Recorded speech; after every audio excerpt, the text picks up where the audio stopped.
The following contest is scheduled for one fall, and it is for the World Heavyweight Championship. Introducing the challenger, accompanied by Stephanie McMahon from Greenwich, Connecticut, weighing in at 255 pounds, the Game, Triple H. You know, I hate to be so negative, but this guy deserves every last boo he gets here tonight. One of these competitors will be a champion when this one's over, and it's anybody's guess as to who it will be.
And his opponent, from Aberdeen, Washington, weighing in at 210 pounds, Daniel Bryan. When questioning Daniel Bryan's success, one needs to look no further than Shawn Michaels, the man who was responsible for training Bryan. So you're giving no credit to his NXT pro, The Miz. Yeah, well, me neither. We're finally going to see which one of these two is the superior competitor.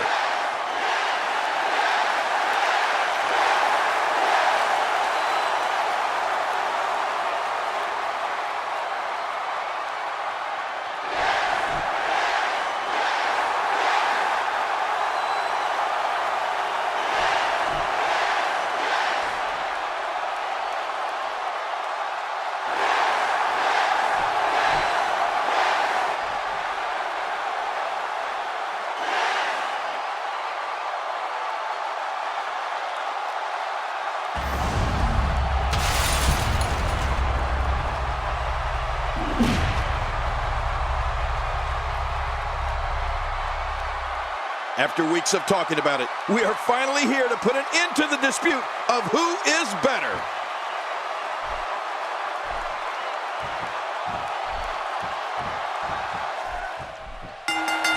A superstar gets a certain feeling when he knows there's a strong possibility he may exit the match in a completely different condition than he entered.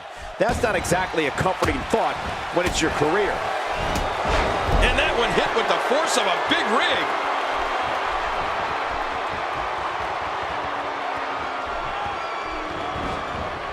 And the turnbuckle does the damage.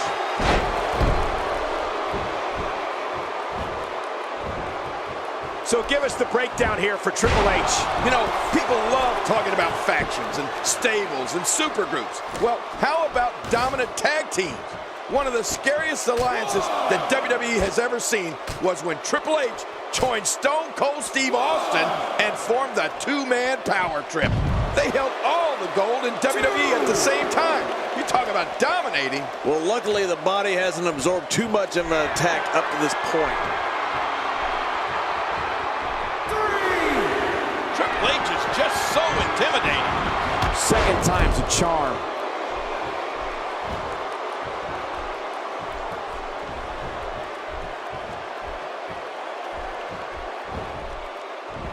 Introduced by Chris Jericho back in 2005, the Money in the Bank ladder match has become one of the most anticipated matches on the WWE calendar. If we're going to talk about how powerful an alliance can be with Triple H, let's look at the flip side of that coin.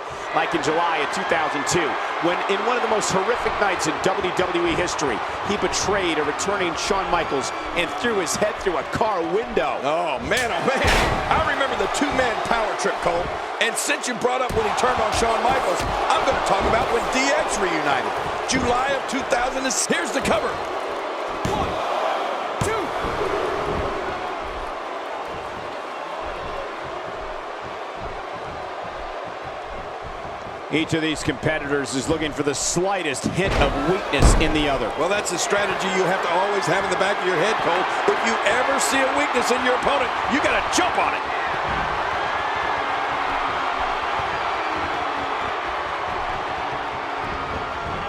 Wow, that was some reversal by Daniel Bryan. The Cerebral Assassin has had many storied wars in the annals of WWE.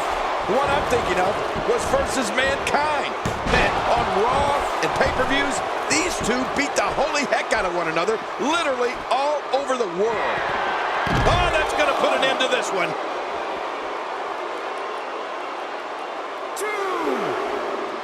Oh, he's got his opponent, and what's he going for here? My God, what brutality. This match is going from bad to worse. You said it. Oh, look at the game. He's ready to end this thing now. My God, I can't believe this. Look at that. The table just imploded from that impact. I can't believe what we just witnessed. Yeah, in all my years in this business, and we were putting people through tables in Memphis in the 80s. I don't think I've ever seen a table just collapse like that before. King, you mentioned the rivalries of the game, and Mankind is certainly atop of that list. Yes. Their matches weren't matches, they were gruesome battles. The game and Mankind gave new meaning to the term physical brutality. And you know, thinking of that physical brutality is almost too much. Triple H and Mankind's disdain for one another carried over into steel cages, boiler room brawls, no disqualification matches. I mean, you name it. These guys battled one another in it. Oh, out of nowhere. Somebody warm up the MRI machine. That shoulder looks damaged.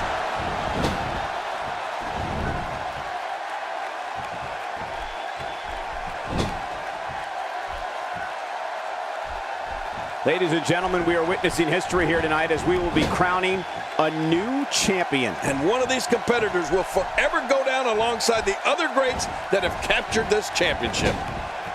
Not today, too fast. Even more damage to the face. And that face looked like it had been damaged enough already. Triple H knows how to polish off an opponent. He's too busy bragging and boasting than battling in this matchup. They can end it here right now. 2.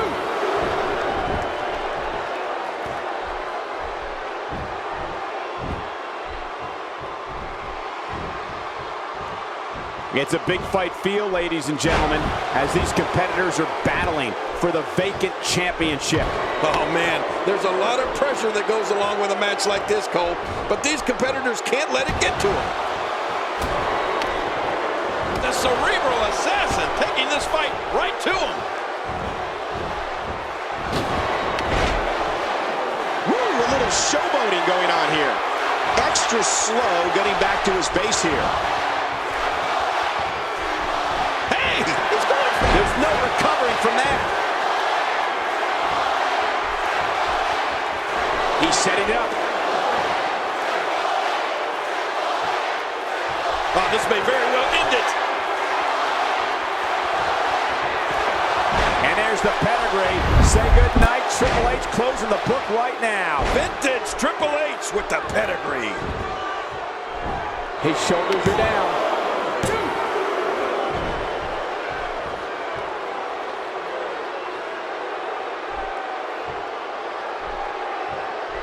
Ladies and gentlemen, the title has been held in abeyance, but we're guaranteed to crown a new champion here tonight.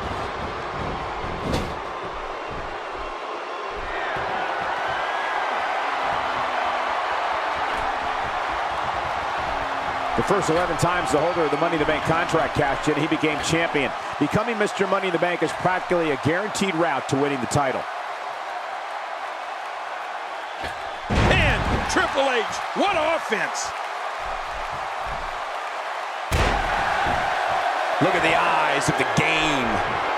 How much more? How much more are you willing to... Looking for all the glory here. Gosh, Triple H, what a win. Man, he's got to feel great.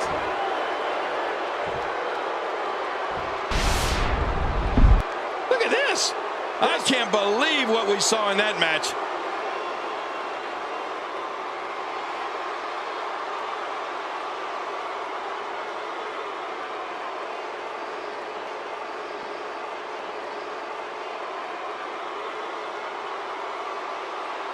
Let's go to the highlights here.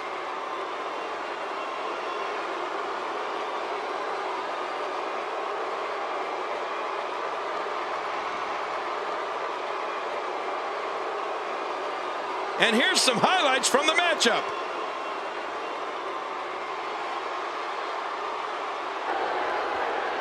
Here's your winner and the new World Heavyweight Champion, The Game, Triple H.